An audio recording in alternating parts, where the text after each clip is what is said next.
تاہم اس نے اپنے پہلو میں بیٹھی اس لڑکی کی جانب حیرت سے ضرور دیکھا تھا۔ وہ ایک نوجوان اور خوبصورت لڑکی تھی۔ عامر کو اپنی جانب متوجہ پا کر از خود اس سے مخاطب ہو گئی، بولی کہ آپ کہاں جائیں گے؟ میں خانیوال جا رہا ہوں۔ عامر کا جواب سن کر وہ بجھ سی گئی۔ اس کی پریشانی کو بھانپ کر عامر نے بھی سوال کر دیا، آپ کہاں جا رہی ہیں؟ اس نے بتایا کہ وہ ملتان اپنے ماموں کے گھر جا رہی ہے، کیا تمہارے ساتھ کوئی نہیں ہے؟ عامر کے سوال پر لڑکی نے نظریں جھکا لی اور اس کو چپ سی لگ گئی۔ تبھی عامر کو شک گزرا کہ کہیں یہ لڑکی گھر سے بھاگ کر تو نہیں آئی ہے۔ ابھی وہ اسی سوچو وچار میں تھا کہ لڑکی نے میرے شوہر کے سامنے ہاتھ جوڑ دیے اور کچھ کہنا چاہتی تھی کہ پھر اچانک چپ ہو گئی۔ عامر سمجھ گیا کہ یہ مجھ سے رحم مانگ رہی ہے اور مدد چاہ رہی ہے۔ بس مسافروں سے بھری ہوئی تھی، لہٰذا وہ زبان سے اپنی مجبوری بیان کرنے سے قاصر تھی اور نہ ہی حالات بتا سکتی تھی۔ عامر کو اس کی اس حرکت سے پسینہ آ گیا اور وہ سوچ میں گم ہو گیا۔ تبھی ذہن کے دریچے ایک ایک کر کے کھلنے لگے۔ جو ہمدردی کے جذبات چند لمحوں پہلے ابھرے تھے وہ صابن کی جھاگ کی طرح بیٹھ گئے۔ عامر نے سوچ لیا تھا کہ میں اس لڑکی کے معاملے میں ہرگز نہیں پڑوں گا، لیکن جب لڑکی کی آنکھوں سے ٹپ ٹپ آنسو بہنے لگے تو عامر کا دل موم ہو گیا۔ تب انہوں نے دوبارہ لڑکی کے چہرے پر ایک رحم بھری نگاہ ڈالی۔ دل میں ضمیر کی روشنی جل اٹھی۔ یہ ایسی روشنی تھی کہ جس میں نیکی اور بدی کے رستے صاف نظر آنے لگتے تھے۔ صاف ظاہر تھا کہ انسانوں سے بھری بس میں اچھے اور برے سبھی طرح کے لوگ تھے، لیکن اپنا کوئی نہ تھا۔ بس چلتی رہی۔ کچھ دیر تک عامر اور وہ لڑکی دونوں ہی ایک اذیت بھری خاموشی کے سمندر میں غوطہ زن رہے۔ لڑکی نے اپنا سر عامر کے کندھے پر رکھ دیا۔ عامر کو یہ بات اچھی تو نہ لگی، مگر وہ پھر بھی خاموش رہے۔ لڑکی تو نہ جانے کیا سوچ رہی تھی، لیکن عامر کو اس قسم کے سوالات تنگ کر رہے تھے کہ اگر یہ لڑکی غلط ہاتھوں میں پہنچ گئی تو اس کا کیا حشر ہوگا؟ آخر یہ اکیلی گھر سے نکلی ہی کیوں؟ کیا یہ مجھے دھوکہ تو نہیں دے رہی؟ کیا یہ سچ مچ ماموں کے گھر جا رہی ہے؟ یہ جھوٹ بولا ہے؟ ابھی وہ انہی سوچوں میں گم تھا کہ لڑکی نے مدھم آواز میں عامر کا نام پوچھا اور کہا، عامر، کیا ایسا ہو سکتا ہے کہ آپ میرے ساتھ ملتان چلیں اور مجھے میرے ماموں کے گھر پہنچا دیں؟ مجھے اکیلے جانے سے ڈر لگ رہا ہے۔ اگر آپ خانیوال میں اتر گئے تو میں اکیلی رہ جاؤں گی۔ لڑکی کی التجا میں کچھ ایسی تاثیر تھی کہ عامر نے فیصلہ کر لیا کہ وہ دوست کی شادی میں جانے کی بجائے اس لڑکی کو ملتان اس کے ماموں کے گھر پہنچائے گا۔ عامر نے اسے کہا کہ تم ڈرو نہیں، مطمئن اور پرسکون ہو جاؤ۔ میں تمہارے ساتھ ملتان تک جاؤں گا اور تمہیں تمہارے گھر چھوڑ کر آؤں گا۔ جب بس واپس خانیوال پہنچی تو عامر اتر کر ٹکٹ کاؤنٹر پر چلا گیا اور آگے ملتان تک کے ٹکٹ کی توسیع کی درخواست کی۔ کاؤنٹر پر اچھا آدمی بیٹھا تھا، اسی نے اسی بس کا آگے ملتان کا ٹکٹ بنا دیا۔ ٹکٹ بنوا کر عامر دوبارہ اپنی سیٹ پر آ بیٹھا اور مشروب اور کھانے کی کچھ اشیاء اس لڑکی کو لا کر دے دی۔ عامر کو علم نہ تھا کہ بس میں موجود دو افراد گہری نظروں سے اس لڑکی اور اس کا مشاہدہ کر رہے تھے اور ان کی حرکات اور سکنات پر نظر رکھے ہوئے تھے۔ یہ دونوں حضرات ڈرائیور اور بس کنڈکٹر تھے۔ خانیوال سے دوبارہ ملتان کا ٹکٹ کرانے پر انہوں نے نوٹ کر لیا تھا کہ یہ لڑکا اس اکیلی لڑکی کے چکر میں ملتان جا رہا ہے۔ تبھی وہ معنی خیز نظروں سے آپس میں خسر پسر کرنے لگے۔ میرے شوہر کا دل مطمئن اور ضمیر صاف تھا، اس کو ان سے کوئی خوف محسوس نہ ہوا۔ وہ تو یہی سوچتا رہا کہ اچھا ہوا جو اس نے اس اکیلی لڑکی کا ساتھ دیا ہے، ورنہ بس رات کو ملتان پہنچتی تو یہ لڑکی کس قدر پریشان ہوتی۔ یہ کیسے ماموں کے گھر پہنچتی جو بس اڈے سے کافی دور تھا۔ بس کچھ لیٹ ہو گئی اور رات کے تقریباً 1 بجے یہ ملتان پہنچے۔ لاری اڈے تک آتے آتے مسافر رستے میں اترتے گئے۔ بس اب تقریباً خالی ہو چکی تھی۔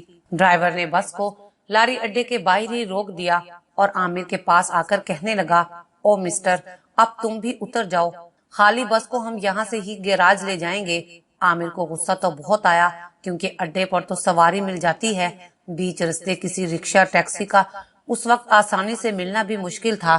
وہ کنڈکٹر عامر کا غصہ بھانپ گیا اور کہنے لگا، اڈا زیادہ دور نہیں ہے، پیدل چلے جاؤ گے تو آگے سواری مل جائے گی۔ تب عامر نے اس لڑکی سے کہا جس کا نام مہوش تھا، چلو اترو، آؤ میرے ساتھ۔ تب ڈرائیور اور کنڈکٹر دونوں بولے، اس کو اترنے کا کیوں کہہ رہے ہو؟ یہ کیا لگتی ہے تمہاری؟ کیا یہ تمہارے ساتھ ہے؟ ہاں میرے ساتھ ہے۔ یہ تمہارے ساتھ نہیں ہے، ہمیں معلوم ہے اس کے پاس تو ٹکٹ کے بھی پیسے نہیں تھے، تم کیوں جھوٹ بول رہے ہو؟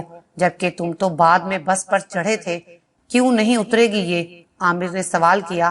تم کیوں روک رہے ہو اس لڑکی کو؟ تم بتاؤ کہ تمہاری کیا لگتی ہے؟ یہ سنتے ہی کنڈکٹر نے عامر کے گریبان میں ہاتھ ڈال دیا اور غنڈا گردی کرنے لگا۔ اس لیے نہیں جائے گی تیرے ساتھ ہیرو کہ اس پر پہلا حق ہمارا ہے، ہم اس کو یہاں تک بغیر ٹکٹ کے لائے ہیں، یہ لڑکی گھر سے بھاگ کر ملتان تک ہماری حفاظت میں آئی ہے، ہم نے تمام رستہ مفت میں تو اس کی نگرانی نہیں کی، اب تم اپنا رستہ ناپو، یہ ہمارا مال ہے، یا پھر پہلے ہمیں انجوائے کرنے دو، بعد میں تم اسے جہاں مرضی لے جانا۔ ان کی یہ بات سن کر عامر کو شدید غصہ آیا۔ عامر نے لڑکی کا ہاتھ پکڑا اور اسے بس سے نیچے اتار کر لے آیا۔ عامر کی خوش قسمتی کہ اسی وقت چند مسافر اڈے سے اس طرف پیدل آ نکلے۔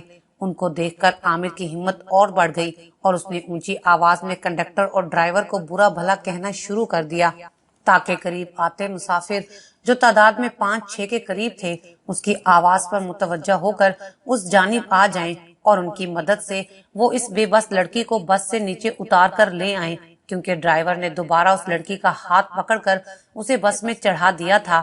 ڈر یہ بھی تھا کہ کہیں ڈرائیور بس چلا کر بھاگ بھی نہ جائے اور اس میں موجود لڑکی اغوا ہو جائے۔ جو ہی عامر اور کنڈکٹر کی ہاتھا پائی شروع ہو گئی، ڈرائیور بس سے نیچے اتر آیا، کیونکہ عامر ہٹا کٹا جبکہ کنڈکٹر دبلا پتلا اور کم طاقتور تھا۔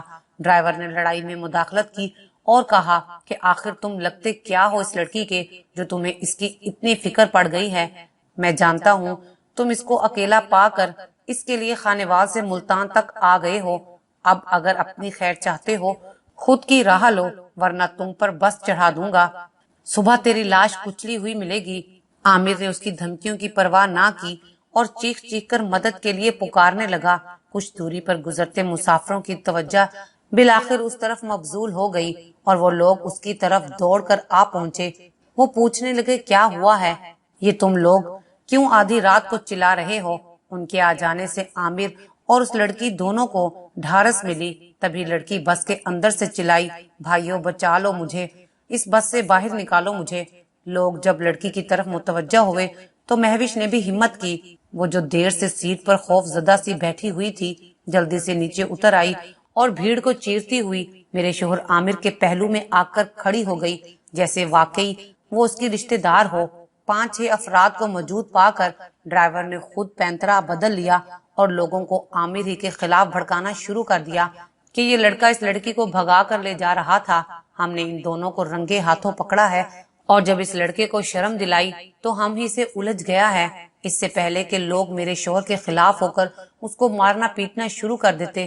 لڑکی نے کہا بھائیو یہ ڈرائیور اور کنڈکٹر مجھے بس میں سے اترنے نہیں دیتے تھے اور اب ان کا میرے ساتھ زیادتی کرنے کا ارادہ تھا، یہ لڑکا عامر مجھے ان سے بچانا چاہتا ہے، اگر آپ اس وقت نہ آتے تو نہ جانے کیا ہو جاتا۔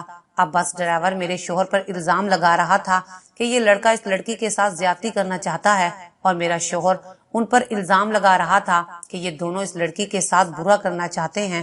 میرے شوہر نے ان لوگوں کو یقین دلایا کہ یہ لڑکی بس لیٹ ہو جانے کی وجہ سے اکیلی گھر جانے سے خوف زدہ تھی، مجھ سے کہا کہ آپ مجھے گھر پہنچا دو، سواری یہاں نہیں مل سکتی تھی لہٰذا میں نے حامی بھر لی، بس یہی سچ ہے، آپ یقین کریں یا نہ کریں میں نے سچ بتا دیا ہے، جھوٹ کا سہارا نہیں لیا، چاہیں تو آپ لوگ بھی ساتھ چلیں، ہم اس لڑکی کو جہاں یہ کہتی ہے ابھی پہنچا کر آ جاتے ہیں۔ ان لوگوں میں سے ایک نے کہا کہ اگر تم سچے ہو تو تم اپنا شناختی کارڈ ہمیں دکھا دو۔ عامر نے شناختی کارڈ ان کو دکھایا، وہ مطمئن ہو گئے۔ عامر نے مزید کہا کہ میں ایک ذمہ دار گھرانے کا فرد ہوں، ایسی ویسی حرکت نہیں کر سکتا، ہمارا کام تو لوگوں کی مدد کرنا ہے، جو کچھ کر رہا ہوں ایک مسلمان کی حیثیت سے کر رہا ہوں۔ اتنے میں بس ڈرائیور جلدی سے بولا کہ یہ لڑکا جھوٹ بول رہا ہے، اب ڈر کی وجہ سے غلط بیانی کر رہا ہے۔ عامر نے لوگوں کو سمجھایا مگر انہیں عامر کی بات پر یقین نہیں آ رہا تھا۔ ان میں سے ایک نے کہا کہ ان دونوں کو پولیس کے حوالے کر دو، وہ خود دیکھ لیں گے کہ جھوٹ کیا ہے اور سچ کیا ہے۔ عامر سے اور کچھ نہ بن پایا تو کہا کہ ہاں بے شک لے چلیں مجھے اور اس لڑکی کو پولیس اسٹیشن، لیکن میں ہرگز اس لڑکی کو ان گنڈوں کے حوالے نہیں کروں گا۔ مجمع میں سے ایک شخص آگے بڑھا